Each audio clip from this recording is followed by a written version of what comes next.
அருட்பெரும் ஜோதி அருட்பெரும் ஜோதி அருட்பெரும் ஜோதி அருட்பெரும் ஜோதி தனிப்பெருங்கருணை அருட்பெரும் ஜோதி தனிப்பெரும் கருணை அருட்பெரும் ஜோதி எல்லாம் செயல்கூடும் என்னானை எல்லாம் செயல்கூடும் என்னானை அம்பலத்தே எல்லாம் வல்லான் தனையே ஏத்து அம்பலத்தே எல்லாம் வல்லான் தனையே ஏத்து.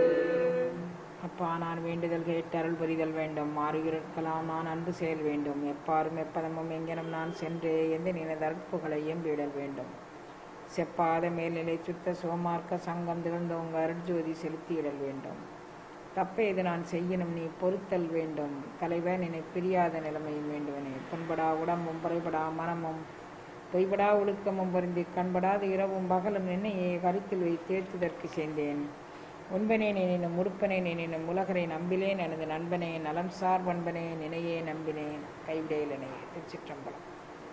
எல்லாம் அல்ல சிவபரம்பொருளின் திருவருட்கருணையினால் இன்று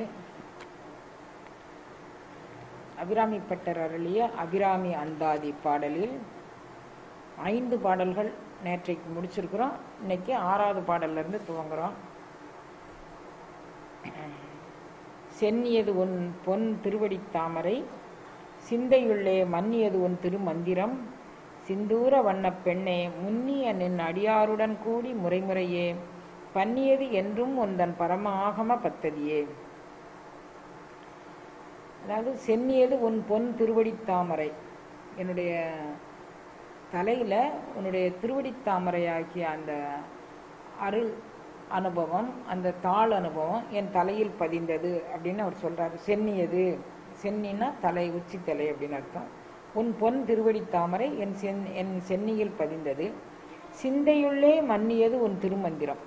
அதாவது மந்திரங்களை நம்ம எப்படி சொல்லணும் அப்படின்னு சொன்னால் வாயினால் உச்சரிப்பது மந்திரம் அல்ல, அது உணர்வு பூர்வமாக நம்ம மனதிலிருந்து அப்படியே உச்சரித்து அது வரணும். அப்படிங்கிறதுனால சிந்தையுள்ளே மன்னியது உன் திருமந்திரம் அப்படிங்கிறார்.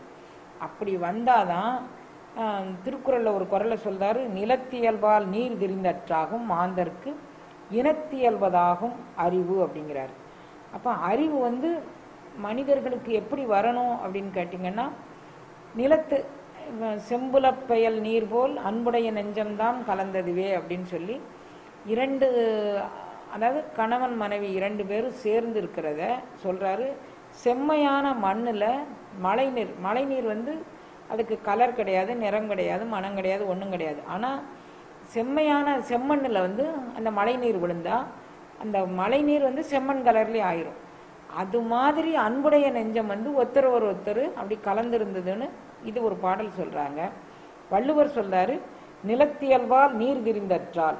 நிலத்தினுடைய தன்மை செம்மண்ணா செம்மண், கரிசல் மண்ணுனா கரிசல் மண், அந்த கலர் வித்தியாசப்படும். செம்மண்ணில் விழுந்த தண்ணி சிவப்பா இருக்கும், கரிசல்ல விழுந்த தண்ணி கொஞ்சம் ஆஷ் கலர் மாதிரி கலர் கலந்துருக்கும். இது மாதிரி மாந்தருக்கு இந்த தண்ணியோட நிறம் எப்படி அந்த சார்ந்த மண்ணுடைய நிறத்துக்கு தகுந்த மாதிரி மாறுதோ, அது மாதிரி மனிதர்கள் அவரவர்கள் சார்ந்திருக்கக்கூடிய இனத்திற்கு தகுந்த மாதிரி அவர்கள் குணம் மாறுபடும்.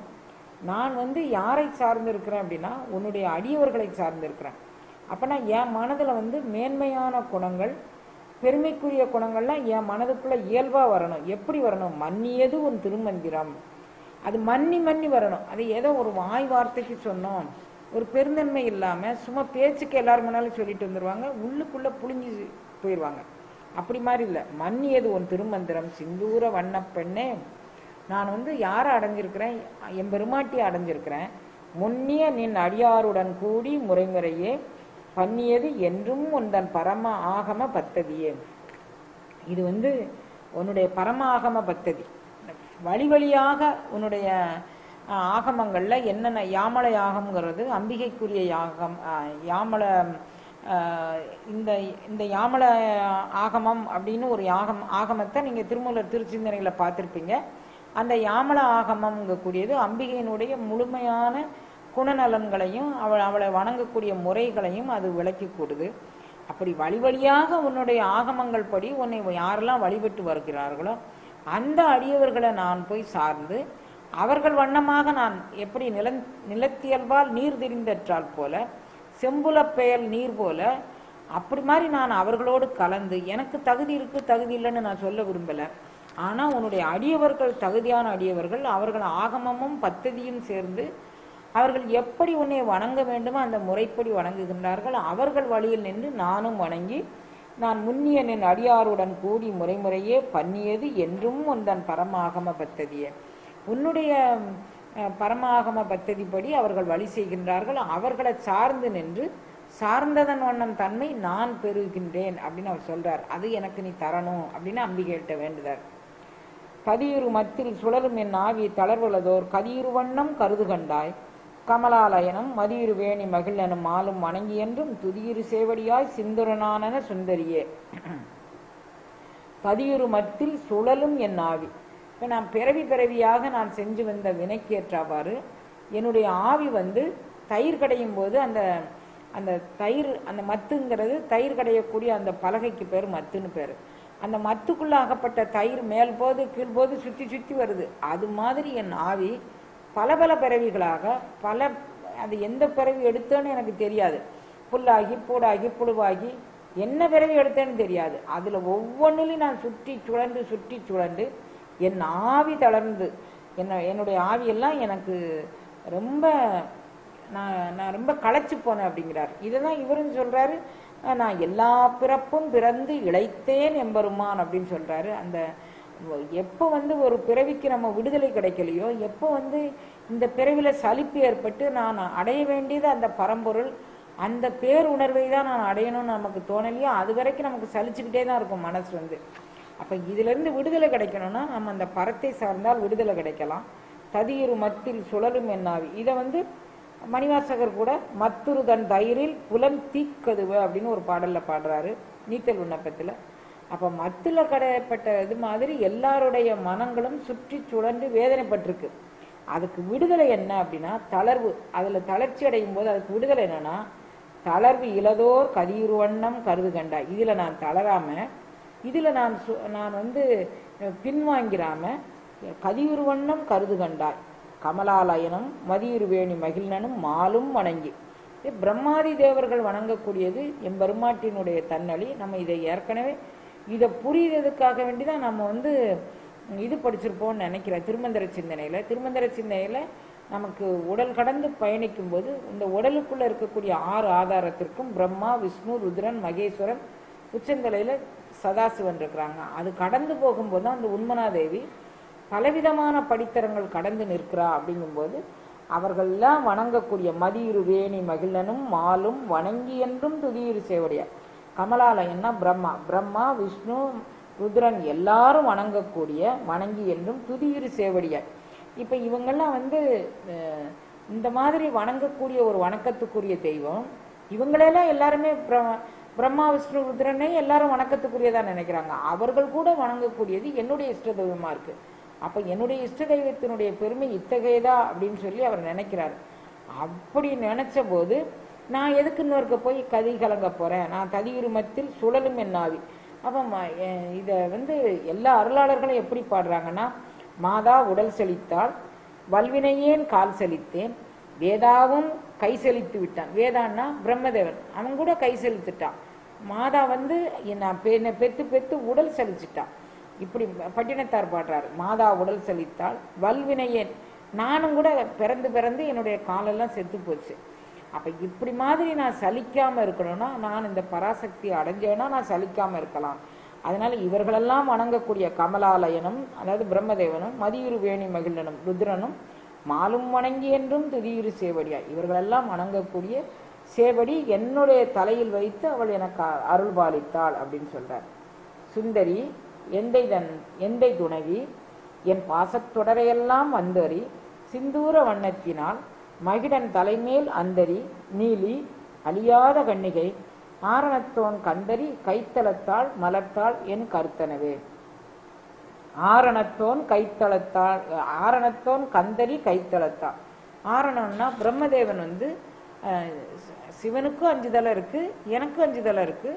அதனால நான் என்னை விட அவர் என்ன விதத்துல பெரியவர் அப்படின்னு சொல்லி தரிக்கி திரியும் போது பிரம்மதேவனுடைய ஒரு தலைய கபாலத்தை கையில் எடுத்ததுனால ருத்ரன் வந்து எப்போதும் கையில் வந்து கபாலத்தை ஏந்தி கொண்டு திரிந்ததாகவும், அப்புறம் காசி இடத்துக்கு போய் அன்னபூரணேஸ்வரிட்ட அன்னம் வாங்கின பிறகுதான் அந்த கபாலம் வந்து நிரம்பியதாகும். எப்போது அந்த கபாலம் நிரம்புதோ அப்போதான் இவருக்கு அந்த கபாலம் அவர் கையை விட்டு போகும் அப்படிங்கிறார். ஏன்னா பிரம்மதேவன் அவன் வந்து வேதத்துக்கெல்லாம் தலைவன், அவனுடைய தலையை கொய்த பாவம் இவருக்கு வந்துருச்சு அப்படிங்கிறதுனால எல்லா இடத்துலையும் போய் அவர் வந்து பிச்சை ஏந்தி கபாலத்தில் பிச்சை ஏந்தி அவர் திரிகிறார். அப்போ பராசக்தி தான் அதிலிருந்து விடுதலை பண்ணி கொடுக்குறா அப்படிங்கிறத இவர் நினச்சி பார்த்து சொல்கிறாரு. நான் வந்து சாதாரண ஆளோடைய குழந்தை இல்லை, என் பெருமாட்டி எப்படிப்பட்டவள்னா சுந்தரி, அழகே உருவானவள், எந்தை துணைவி, எம்பெருமானுக்கு அவள் துணைவியாக இருக்கிறாள். எனக்கு தாயும் தந்தையுமாக எம்பெருமானுக்கு துணைவியாக இருக்கிறாள். என் பாசத்தொடரையெல்லாம் வந்து அறிதல்னா அது இல்லாமல் செய்கிறது, அறிந்து போகிறதுன்னா அறுத்து தள்ளுறது அப்படின்னு சொல்லுவோம்ல, அது என் பாசத்தொடரையெல்லாம். பந்த பாசங்கள் பின்னலிட்டு கிடந்தா அதன் மூலமாக நம்ம அம்பிகையை அடைய முடியாது. அதனால என் பாசத்தொடரையெல்லாம் வந்து அறி சிந்தூர வண்ணத்தினார். அவள் வந்து முதல்ல அவளுடைய வடிவத்தை நான் எடுத்துக்கொண்ட அந்த உண்மனாதேவியினுடைய வடிவம் இப்படிதான் அப்படிங்கிறதுனால முதல் பாடல்ல அவர் சொல்லும்போது அவள் எப்படிப்பட்டவள் அப்படின்னு சொன்னா, உதிக்கின்ற செங்கதிர் உச்சி திலகம் உணர்வுடையோர் மதிக்கின்ற மாணிக்கம் மாதுளம்போது மலர்கமலை மலர்கமலை துதிக்கின்ற மின்கொடி. 6 நிறம் சொல்றாரு, 6மே செவ்வண்ணமாக சொல்றாரு. அதனால எல்லா இடத்துலயும் அவர் செவ்வண்ணமாவே பார்க்கிறாரு. வந்தரி சிந்தூர வண்ணத்தினால் மகிழன் தலைமேல் அந்தரி. மகிஷாசுரன் அப்படின்னு, அதாவது பண்டன் மகிஷாசுரன் இவர்கள்லாம் அசுரர்கள் அப்படின்னு சொல்லி அசுரர்களை இவ வதம் பண்ணியதாக எல்லாரும் சொல்றாங்க. அசுரர்களை வதம் பண்ணினது பெரிய காரியம் இல்லை. நம்ம எல்லா ஜீவர்களுடைய இந்த ஆன்மாக்களுடைய அசுரத்தன்மையான, இப்போ மகிஷாசுர மர்த்தினா, மகிஷாசுரன்னா யானை எருமைத்தலை உடையவன் அப்படின்னு அர்த்தம். மகிஷம் எதற்கு சமம் அப்படின்னா தமோ குணத்திற்கு அது அவன் உரியவன். அப்போ மானுடர்கள்ட்ட இருக்கக்கூடிய தமோ குணம் எது வந்து இது இப்படிலாம் நடந்தது அப்படின்னு நம்ம சொன்னா கூட அவங்களால அதை ஏற்றுக்க முடியாது. இல்லை இப்படி சிந்தனை பண்ணு அப்படின்னு சொன்னாலும் அவங்க ஏற்றுக்க மாட்டாங்க. அவங்க என்ன கொண்ட கொள்கையோ அந்த கொள்கையில தான் அவங்க நிற்பாங்க. நம்ம எத்தனை சொன்னாலும் அவங்க கேட்க மாட்டாங்க. அவங்ககிட்ட அறிவுரை சொல்றதே வேணும். அப்படிப்பட்டவங்களை தான் அம்பிகையே வந்து திருத்தி ஆட்கொள்றான் அதனால அந்த மாதிரி தாமச குணம் நிறைய இருக்கக்கூடிய ஆன்மாக்களை திருத்தி பணிகொள்வதற்காக வேண்டி அம்பிகை வந்தாலே தவிர அம்பிகை இயல்பாக யாரையோ தண்டிக்கணும் அப்படிங்கக்கூடிய எண்ணம் உடையவள் இல்லை.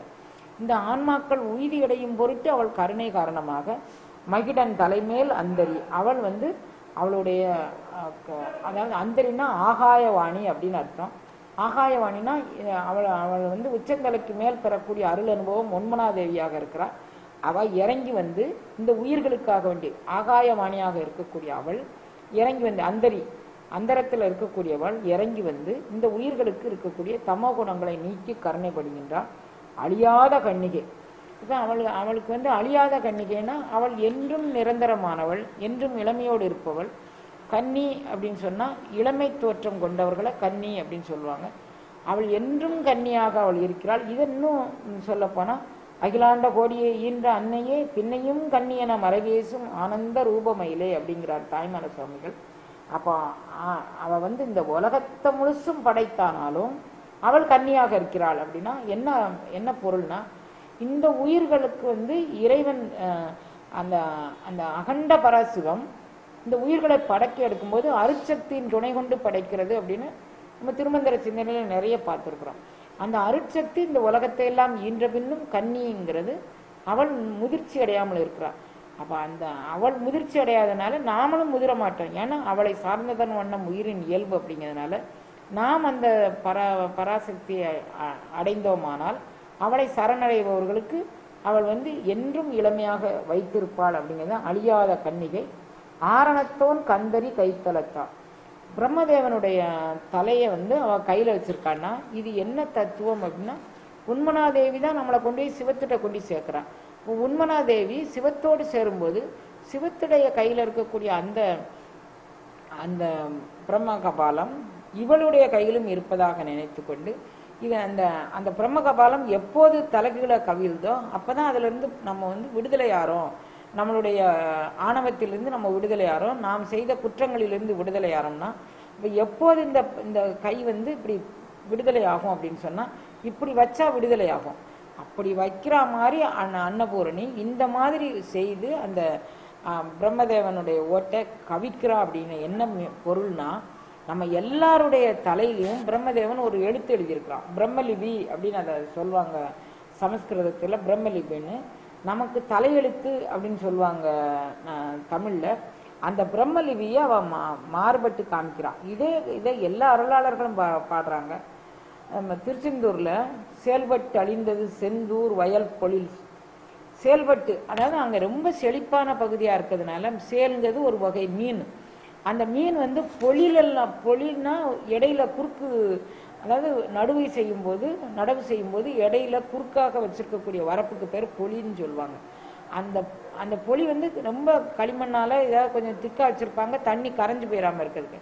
அதை கூட தன்னுடைய அதாவது நிறைய மீன்கள் இருந்து அந்த பொழில கூட உடைச்சி தள்ளக்கூடிய அளவிற்கு திருச்செந்தூர் மிகவும் இயற்கை எழில் வாய்ந்தது அப்படிங்கிறத சொல்லும்போது, செயல்பட்டு அழிந்தது செந்தூர் வயல் பொழில்.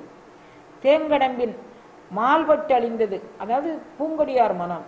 எல்லாரும் முருகக்கடவுள் வீதி வழியா வரும்போது அவரை பார்த்த உடனே அவர்கள் மனமெல்லாம் முருகக்கடவுளே எனக்கு என்னுடைய ஆன்மநாயகனாக என்னுடைய தலைவனாக வர வேண்டும்னு சொல்லி எல்லா பெண்களுக்கும் மனசு வந்து அவர் போல செஞ்சு அவர் பக்கமா நின்றது. அப்போ செயல்பட்டு அழிந்தது செந்தூர் வயல் பொழில், மால்பட்டு அழிந்தது பூங்கொடியார் மனம், இங்கு என் தலைமேல் கால்பட்டு அழிந்தது அயன்தன் கையெழுத்து. யார் முருகக்கடவுள் வந்து என் தலையில கால் வச்சாரு. அப்படி வச்ச உடனே அயன் கையெழுத்து, எனக்கு இனி பிறவி கிடையாது. அது பிறவி கிடையாது மட்டுமல்ல, நான் என்னென்ன வினை செஞ்சோனோ அது எல்லாம் நீக்கிட்டு பிறவியற்ற ஒரு எப்போதும் நிரந்தரமான ஒரு இன்ப அனுபவத்தில் இறைவன் என்னை வைக்கிறான்னு திருச்செந்தூர் கந்தர் அனுபூதியில் அவர் பாடுறாரு அருணகிரிநாதர். இதை இவர் சொல்றாரு, அந்தரி நீலி அழியாத கண்ணிகை ஆரணத்தோன் கந்தரி கைத்தளத்தால் மலர்த்தாள் என் கருத்தரவே.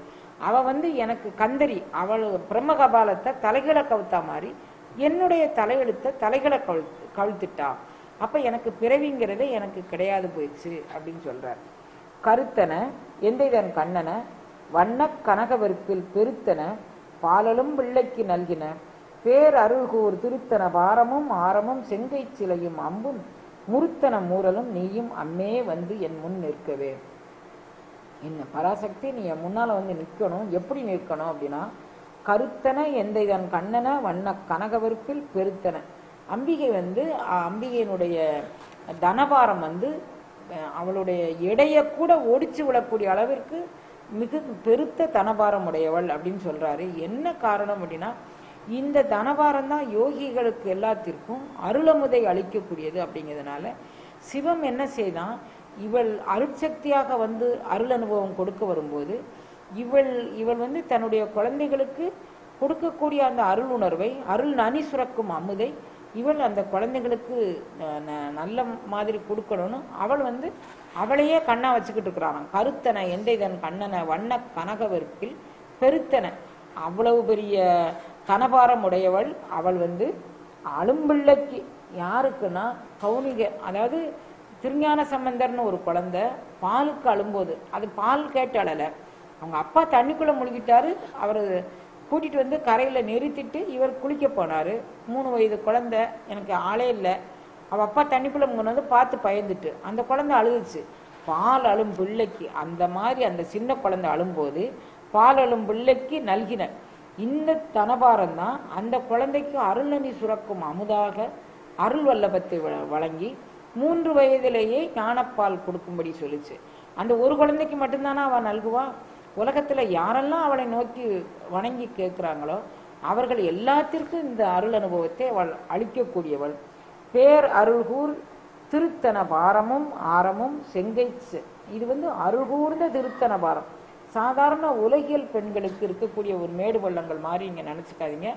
அது வந்து வயதாக வயதாக அவர்களுக்கு அது ஒரு நலிவை ஏற்படுத்தி தரும். இவள் வந்து என்றைக்கும் இளமையோடு இருக்கக்கூடிய அழியாத கன்னிகை. அதனால திருத்தன பாரமும் ஆரமும் செங்கை சிலையும் கையில வந்து அவ வந்து கரும்பு வில் ஏந்தி வச்சிருக்கிறா. அம்பும் முருத்தன மூரலும் நீயும் அம்மே வந்து என் முன் நிற்கவே. இப்ப முருத்தன மூரல் அப்படிங்கிறாரு. அம்மையுடைய பல் வரிசையை அவர் அழகுபடுத்தி காமிக்கிறாரு. முருத்தன மூரல், மூரல்னா ஒரு புன்னகை பண்றா. அது உள்ளே இருக்கக்கூடிய முத்து போன்ற பற்கள் எப்படி இருக்குது அப்படின்னா, இந்த மயிலிறகை வந்து நீங்கள் மயிலிறகனுடைய அந்த பச்சை அந்த முழு எல்லாம் கலந்த ஒரு கலராக அந்த இறகு இருக்கும். கீழே அப்போ தான் விழுந்த அந்த மயில் இறக்க பார்த்தீங்கன்னா அது பளிச்சுங்கிற வெள்ளையாக இருக்கும். அது மாதிரி முறுத்தன மூரல்னா அந்த இறகனுடைய அடிப்பகுதி எப்படி பளிச்சுன்னு இருக்குமோ அது மாதிரி இவளுடைய புன்னகைங்கிறது இவளுடைய முக ஒளி சோபைக்கும் அந்த பல்லுக்கும் அவ்வளோ அழகா இருக்கு. முறுத்தன மூரலும் நீயும் அம்மே வந்து என் கண்முன் நிற்கவே, நீ என் முன்னால வந்து நின்று எனக்கு அருள் பாலிக்க வேண்டும் அப்படின்னு சொல்றார். நின்றும் இருந்தும் கிடந்தும் நடந்தும் நினைப்பது உன்னை, என்றும் வணங்குவது உன் மலர்த்தாள், எழுதாமறையின் ஒன்றும் அரும்பொருளே அருளே உமையே, இமயத்து அன்றும் பிறந்தவளே, அழியா முத்தி ஆனந்தமே. உன்னை சரணடைஞ்சா என்ன கிடைக்கும்னா முத்தி பேரு அப்படிங்கக்கூடியது, விடுதலைங்கிறது கிடைக்கும்.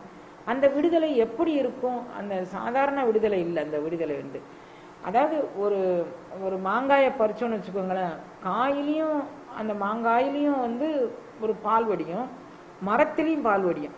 அப்போ நம்ம வந்து முத்திப்பேரு அப்படிங்கிறது நம்மளையும் வலிக்க பண்ணிட்டு அப்புறம் சுற்றத்தாரையும் வலிக்க பண்ணிட்டு போகிறதில்ல முத்திப்பேருங்கிறது. அது மாங்காயை ஒடிக்கும் போது மாமரத்திலையும் நீர் வடிஞ்சு மாங்காயிலையும் நீர் வடிதான் மாதிரி இல்லை. வெள்ளரி பழம் அப்படின்னு ஒரு பழம் இருக்குது. அந்த பழம் வந்து பழுத்துச்சுன்னா கொடிக்கும் எந்த விதமான சேதமும் இல்லாமல் தனக்கும் எந்த விதமான பாதிப்பும் இல்லாமல் அந்த பழம் தன்னாலே விலகிக்கும், கொடி எந்த விதமான பாதிப்பும் இல்லாமல் அது தனியாக ஒட்டிக்கும். அந்த மாதிரி எனக்கு முத்தி கொடுத்து என்னை ஆனந்தத்தில், அது சாதாரணமானது இல்லை, ஆனந்தத்தில் அழுத்தக்கூடியவா அழியாமுத்தி ஆனந்தம். அப்போ இது சில பேருக்கு வந்து அந்த தியான அனுபவங்களில் சில உயிர்களுக்கு பூரணத்துவம் பெறாமல் சகசரதளத்திற்கு உள்ளேயே யோக நிலையில் நிற்பவர்களுக்கு திரும்ப பிறவி உண்டு. அது மாதிரி அருளாளர்கள் நிறைய பேரை நம்ம மேற்கோள் பார்த்துருக்குறோம். ஆனால் அழியாத முத்தி, இனிமே வந்து பிறக்க வேண்டிய அவசியமே இல்லாத முத்திங்கிறது ஒரு முத்தி இருக்கு. அந்த முத்தியில் எனக்கு அந்த இன்பத்தை கொடுத்தாள், இனி நான் அன்ன வயிற்றில் பிறக்கவே வேண்டாம். அப்ப என்ன செய்யறாரு? நின்றும் இருந்தும் கிடந்தும் நடந்தும் நினைப்பது உன்னை. இதுதான் எல்லாரும் பாடியிருக்கிறாங்க. நெக்கு நெக்கு உள் உருகி நின்றும் இருந்தும் கிடந்தும் எழுந்தும் நக்கும் அழுதும் தொழுதும் வாழ்த்தி நானாவிதத்தால் கூத்து நவிற்றி அப்படின்னு சொல்றாங்க. அப்ப நானாவிதத்தால் கூத்து நவிற்றதுக்கு நின்று கும்பிட்டு, இருந்து கும்பிட்டு, கிடந்து கும்பிட்டு, நடந்து கும்பிட்டு நினைப்பது உன்னை. இது சாதாரணமாக வருமா அப்படின்னா வரவே வராது. இப்ப நீங்க ஒரு பயிற்சியை சொல்லி தந்திருக்கிறோம். அந்த பயிற்சியை நீங்க பண்ணும்போது, அம்மா காலையில பயிற்சி இன்னைக்கு மறந்தே போனோம்மா, இந்த மந்திரம் சொன்னீங்களா இன்னைக்கு மறந்தே போனோம்மா, எல்லாரும் சொல்றாங்க. அப்ப நின்றும் இருந்தும் கிடந்தும் அழுதும் தொழுதும் நானாவிதத்தால் கூத்து நவற்றக்கூடிய பாங்கு எப்போ வரும்?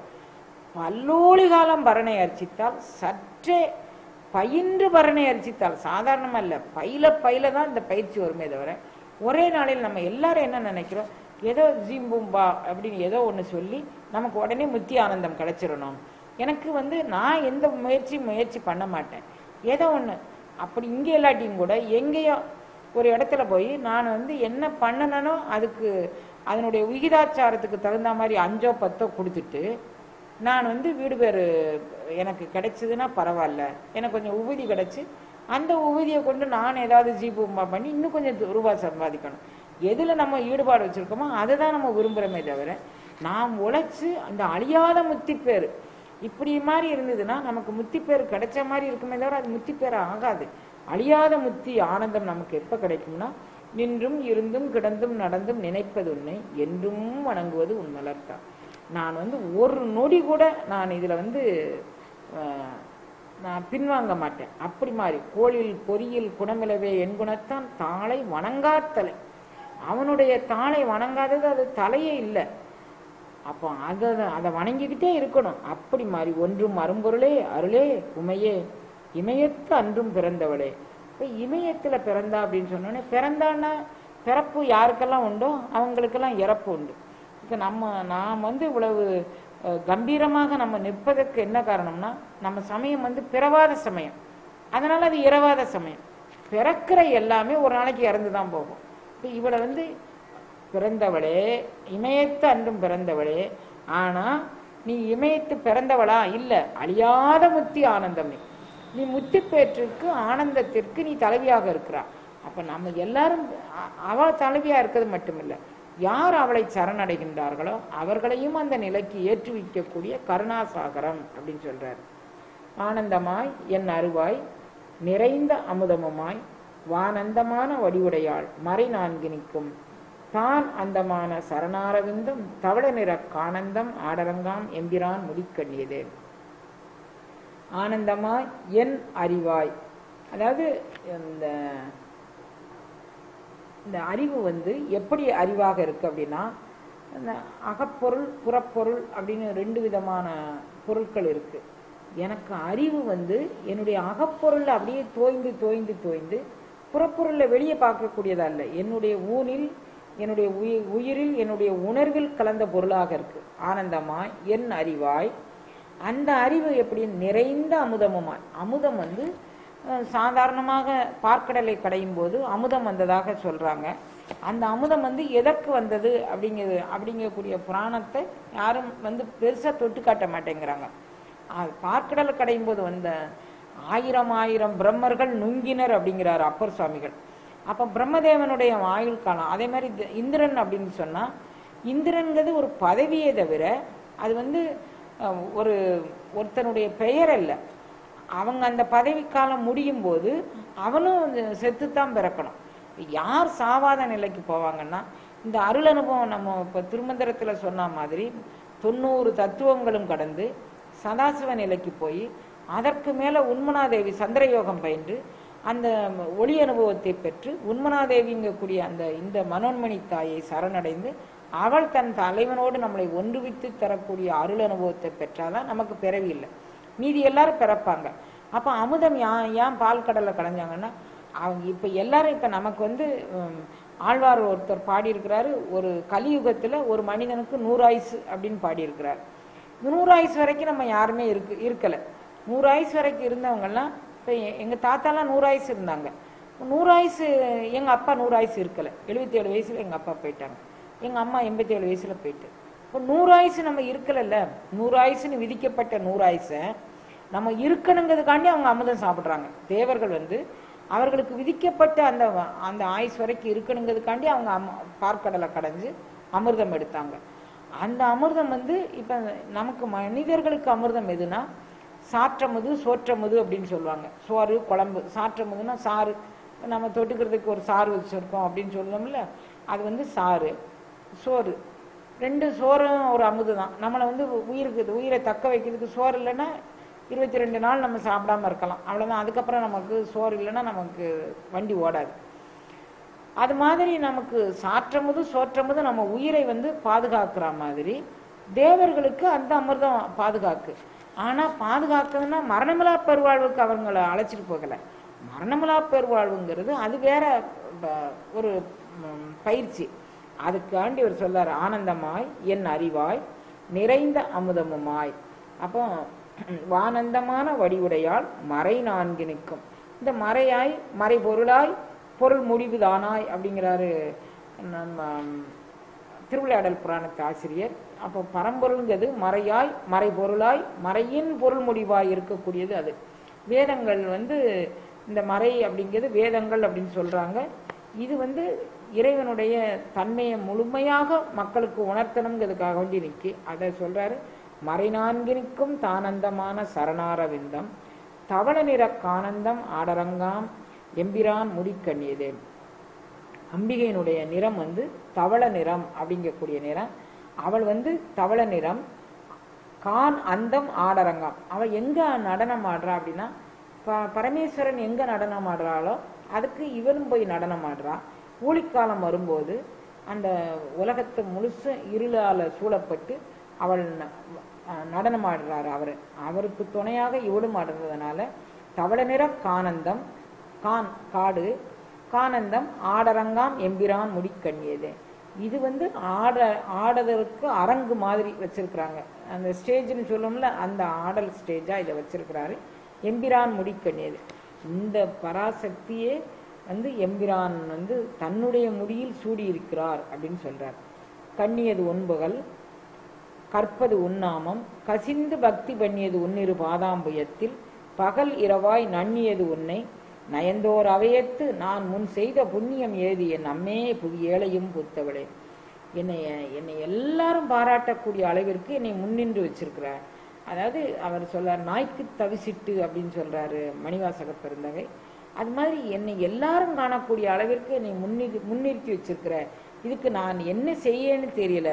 கண்ணியது ஒன்புகள், அதாவது உன்னை வந்து கண்ணியதுன்னா நினைத்து கொண்டே இருத்தல் அப்படின்னு, கண்ணுதல் அப்படின்னா நினைத்தல். கண்ணியது உன் புகழையே நான் நினைச்சுக்கிட்டு இருக்கேன். வெறும் சுந்தரமூர்த்தி சுவாமிகளுக்கு கண்ணு ரெண்டும் போயிடுச்சு. அவர் சொல்றாரு, நான் வலிக்கு வீழினும் நின் திருநாமம் தவிர நான் வேற எதையுமே நான் நினைக்கலையே, எனக்கே அது வந்துச்சு அப்படின்னு சொல்றாரு. அப்பர் சுவாமிகள் சொல்றாரு, நான் வந்து எங்கே மாற்று சமயத்துக்கு தான் நான் போனேன் அப்படின்னு சொன்னாலும் நான் அங்க போய் சலம் பூவோடு தீபம் மறந்தறியே, நான் அங்க போய் நான் உன்னை மறக்கவே இல்லையே, நான் உன்னை தான் நினைச்சுக்கிட்டு இருந்தேன் அப்படின்னு சொல்றாரு. இவர் சொல்றாரு, வலிக்கு வீழினும் திருப்பெயர் எல்லாம் மற்றும் நான் அறியேன் அப்படிங்கிறார். இது சாதாரணமா வந்துருமா அப்படின்னு கேட்டா அது வராது. சித்திரமும் கைப்பழக்கம், செந்தமிழும் நாப்பழக்கம், வைத்ததோர் கல்வி மனப்பழக்கம். மனத்துல தோச்சு தோச்சு தோச்சு கீழே விழ போனோம்னா ஐயோடாப்பா அப்படிதான் எல்லாரும் சத்தம் போடுவாங்க. ஆனே பெருமாட்டி அப்படின்னோ அல்லது எந்த பிரானே அப்படின்னோ சிவானோ அப்படி நம்ம சொல்றது இல்லை. அப்ப நம்ம வந்து வலிக்கு வீழினோம், நான் எங்க விழுந்தானாலும் என் பிராட்டி அப்படின்னு தான் நான் நினைச்சிருக்கேன். கண்ணியது உண்புகள் கற்பது உண்ணாம, நான் கற்பது அப்படிங்கிறது நான் பயின்று பயின்று பயின்று இதுல உரி ஏற்றி அப்படியே நான் வச்சிருக்கிறேன். கொஞ்சம் மூச்சு தவறுனா கூட, கொஞ்சம் கண் பெசகுனா கூட மாயை வந்து புகுந்துக்கும். அதனால நான் ஒரு கணம் கூட நான் உன்னை விட்டு பிரியல. கண்ணியது உண்புகள் கற்பது உண்ணாமம், கசிந்து பக்தி பண்ணியது உன்னிரு பாதாம் போயிட்டு. நான் இது மாதிரி ஜட மாதிரி செய்தேன்னு நீ நினைச்சுக்கிட்டியா? நெக்கு நெக்கு உள் உருகி உருகி நான் உன்னை செஞ்சிருக்கிறேன். அப்ப நான் உருக்கம், அதாவது நான் வந்து கசிந்து உருகி என் மனமெல்லாம் உன்னுடைய சன்னிதானத்துக்கு வந்த உடனே என்று நீ என்னை எடுப்ப, என்று நீ என்னை எடுப்ப, உன்னோடு என்னை இரண்டரை கலக்க வைக்கும் நாள் எந்த நாள்? அது மாதிரி கசிந்து பக்தி பண்ணியது உன்னிரு பாதாம்பயத்தில் பகலிரவாய் நண்ணியது உன்னை நயந்தோர் அவையத்து நான் முன் செய்த புண்ணியம் ஏது என் அம்மே புதியளையும் பூத்தவளே. இந்த புவனங்களையெல்லாம் பூத்த பரமேஸ்வரி, நான் முன் செய்த என்ன புண்ணியம் செஞ்சேன்னு நீ எனக்கு இவ்வளவு கருணை பண்ணியிருக்கேன், எனக்கு அதனால ஜீரணிச்சிக்கவே முடியல அப்படிங்கிறார்.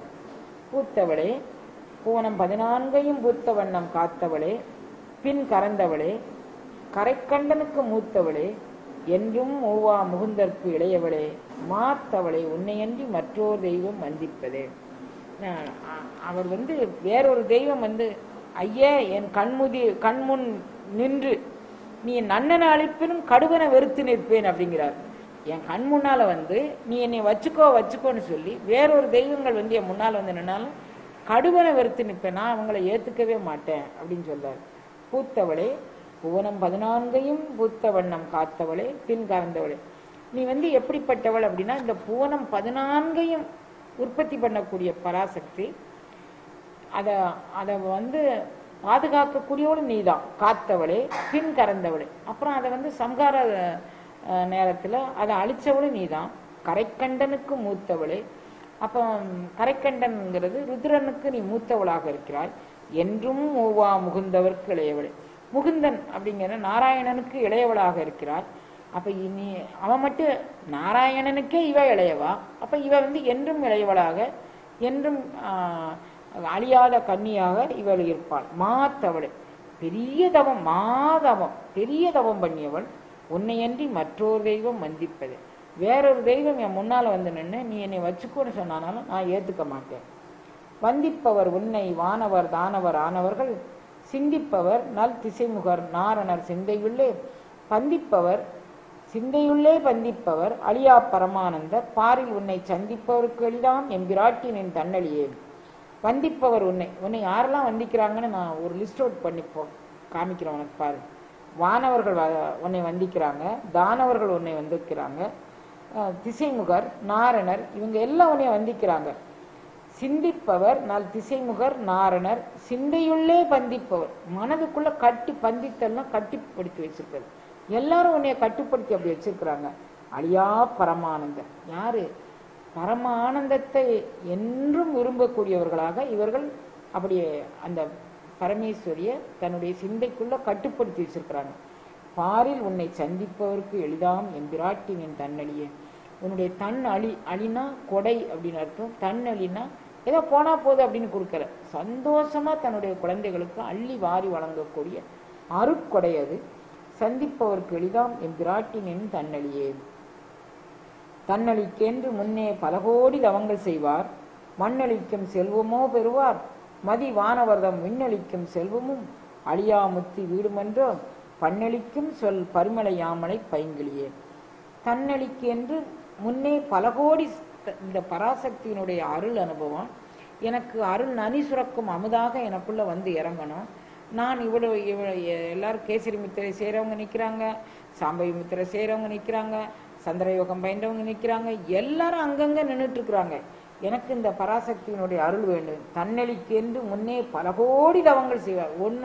ஒரு ரெண்டு தவங்கள் இல்லை, எத்தனை யோகங்கள் உண்டோ அத்தனை யோகத்திலும் நின்று தவங்கள் செய்கின்றார்கள். அவங்க தவம் செய்தது எதுக்கு? மண்ணளிக்கும் செல்வமோ பெறுவர். வீணே போய் இந்த பூமியில இருக்கக்கூடிய இந்த பொண்ணுக்கும் இந்த பொருளுக்குமா அவங்க ஆசைப்பட்டு இதை செய்தாங்க? இல்லை, உனக்கு ஆசைப்பட்டு அவங்க செய்தாங்க. அப்ப அந்த அருள் அனுபவம் எனக்கு வேணும். மண்ணளிக்கும் செல்வமோ பெறுவர். ஆனா இவளை பெற்றாதான் எல்லாமே வந்துருமே. ஒரு அருள் அனுபவம் இந்த இந்த இந்த மாதிரி எனக்கு இது வேணும்னு யார் நினைக்கிறாங்களோ அவங்களுடைய எல்லா தேவைகளும் நிறைவு பண்ணி தருவதுதான் அருள் அனுபவத்தினுடைய உச்சகட்ட பண்பு. அவங்களுக்கு தேவைன்னு எது இருக்கோ அந்த தேவையை அவங்க நிறைவேற்றி தருவாங்க, இறைவன் நிறைவேற்றி தந்துடுவான். அவங்களுக்கு தனியா எதுவும் செய்ய போறதில்லை. அதனால இவர் சொல்றாரு, பல கோடி தவங்கள் செய்தவர்கள் இந்த மண்ணாசையா விரும்ப போறாங்க? அப்படி இல்லை. தன்னழிக்கு என்று முன்னே பல கோடி தவங்கள் செய்வார், மண்ணளிக்கும் செல்வமோ பெறுவர், மதி வானவர்தம் விண்ணளிக்கும் செல்வமும் அழியாமுத்தி வீடும் என்றோ. வீடு பேர் இல்லை, அவங்க பிறவி நீக்கம் தானே அவங்களுக்கு வேண்டியது. பண் அளிக்கும் சொல் பருமலையாமலை பைங்கிலிய. பண் அந்த இசையெல்லாம் உன்னை நின்று பாராட்டுது, உன்னை போற்றி புகழுது. அப்படிப்பட்ட பரமேஸ்வரி நீ எனக்கு தாயாக இருக்கிறார் அப்படின்னு சொல்லி பாடுறாரு. திருவருள் கொட்டி வைக்க நாளைக்கு மீதியை பார்க்கலாம். இன்றைக்கு இது தனியாக போடவாமா? இது தனியாக போடலாம்.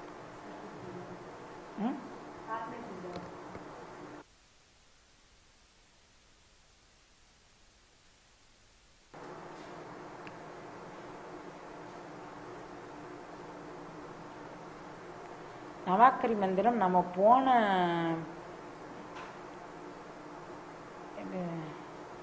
சரஸ்வதி பூஜை ஒட்டி, அதாவது இந்த நவராத்திரி கொலு ஒட்டி கடந்த முறை நம்ம அதை சொல்லியிருக்கிறோம்னு நினைக்கிறேன். இப்படி சொல்லும்போது நவாக்கரியை பற்றி சொல்லக்கூடிய ஒரு சந்தர்ப்பம் கிடைச்சதுக்கு நம்ம இறைவனுக்கு நன்றி சொல்லிட்டே சொன்னோம். அந்த நவாக்கரி மந்திரம், அப்புறம் திரிபுரை மந்திரம், பைரவி மந்திரம், இதனுடைய ஒட்டுமொத்த சாரத்தை எடுத்து தான் நம்ம அபிராமி அந்தாதியில் அவர் கொடுத்துருக்கிறாரு.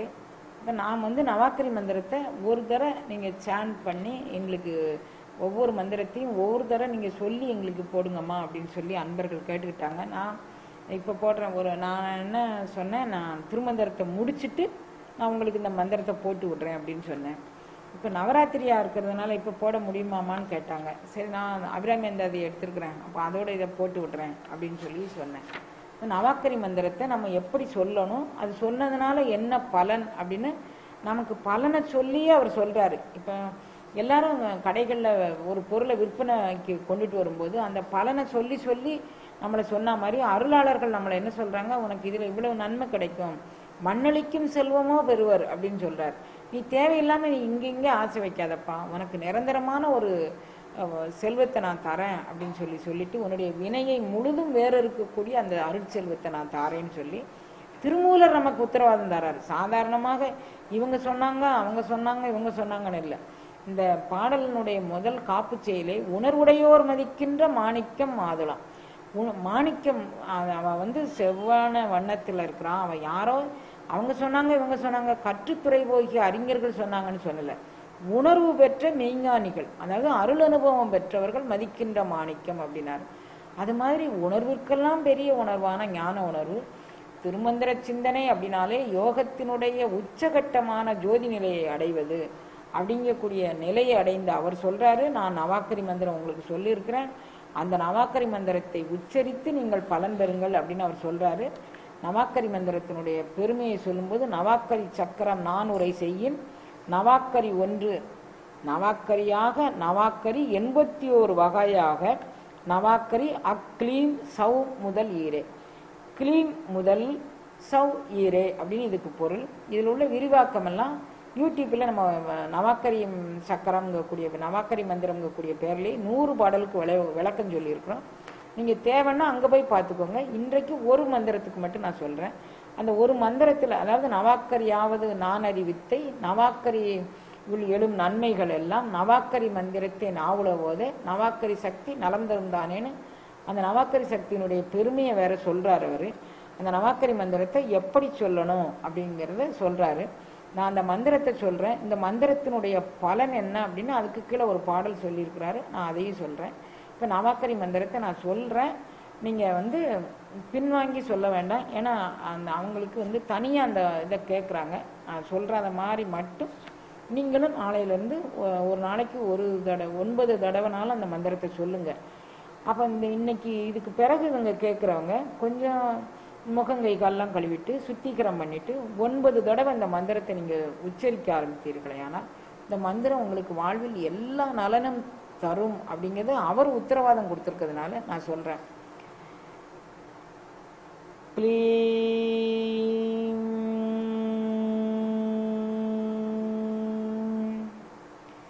ஸ்ரீ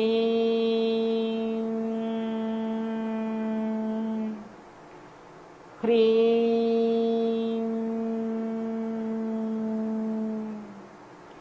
ஐம் ஹௌம் ஹ்ரீம் ஹௌம் ஔம் சௌம் சிவய நம. இது ஒரு மந்திரம், நவாக்கரி மந்திரம். இது ஒரு மந்திரம். இந்த மந்திரம் என்ன செய்யும் அப்படிங்கிறாரு. வந்த வினையும் வருகின்ற வல்வினையும் இம்மந்திரம் சொல்ல கலங்கி ஓடும் அப்படின்னு சொல்றாரு. அது மட்டுமல்ல, நலம் தரும் ஞானமும் கல்வியும் எல்லாம் உங்களுக்கு நலம் தரக்கூடிய ஞானத்தை தரும், கல்வியை தரும். அதாவது பொல்லா கல்வி இல்லை, நலம் தரும் கல்வி, நலம் தரும் ஞானம். சில பேருக்கு ஞானம் கிடைச்சிருக்கு, அந்த ஞானத்தை எப்படியெல்லாம் பயன்படுத்தி காசாக்கணும் அப்படிங்கக்கூடியவர்களும் இருக்கிறாங்க. ஆனால் நான் சொல்லக்கூடிய இந்த மந்திரத்தின் மூலமாக உங்களுக்கு நலம் தரும் ஞானம், நலம் தரும் கல்வி, எல்லாம் உறந்தரு வல்வினையும் வலிமை மிக்க வினையோடு நான் அத்தனை பிறவிகளில் அத்தனை செஞ்சுட்டு இந்த பிறவியில் என்னால் துன்பம் தாழவே முடியலாமா அப்படின்னு நீங்கள் நினச்சா கூட உறந்தரும் வல்வினையும் உம்மை விட்டு ஓடும். இந்த மந்திரத்தை இங்கே சொல்ல வேண்டிய முறைப்படி சொன்னீங்கன்னா உங்களுடைய வல்வினைகள் உம்மை விட்டு ஓடி போயிடும். சிறந்தரு தீவினை செய்வது அகற்றி, உங்களுக்கு தீவினைகள் சிறம்போகக்கூடிய அளவுக்கு தீவினை இருந்தானாலும் அது முழுமையாக உங்களை விட்டு நீங்கும். வரந்தரு ஜோதியும் வாய்க்கு, ஜோதி அனுபவம் கூடிய மெய்ஞான ஒரு உயிர் பிறந்தா எந்த நிறை அனுபவத்தை பெறணுமோ அந்த நிறை அனுபவத்தையும் இது பெற்றுத்தரும் அப்படிங்கிறாரு. இது முதல் மந்திரம். இந்த மந்திரம் இது எப்படி சொல்றாரு அப்படின்னு சொன்னா, கிளீம் முதல் சவும் ஈராக இந்த மந்திரத்தை உச்சரிக்கணும்னு சொல்றாரு. 81 அட்சரங்களாக இது பிரிக்கப்பட்டிருக்கு. இப்போ நம்ம 9 அட்சரங்களை இப்போ நம்ம சொல்லியிருக்கிறோம். திருவருள் குத்தி வைக்க நாளைக்கு அடுத்த மந்திரத்தை சொல்லலாம்.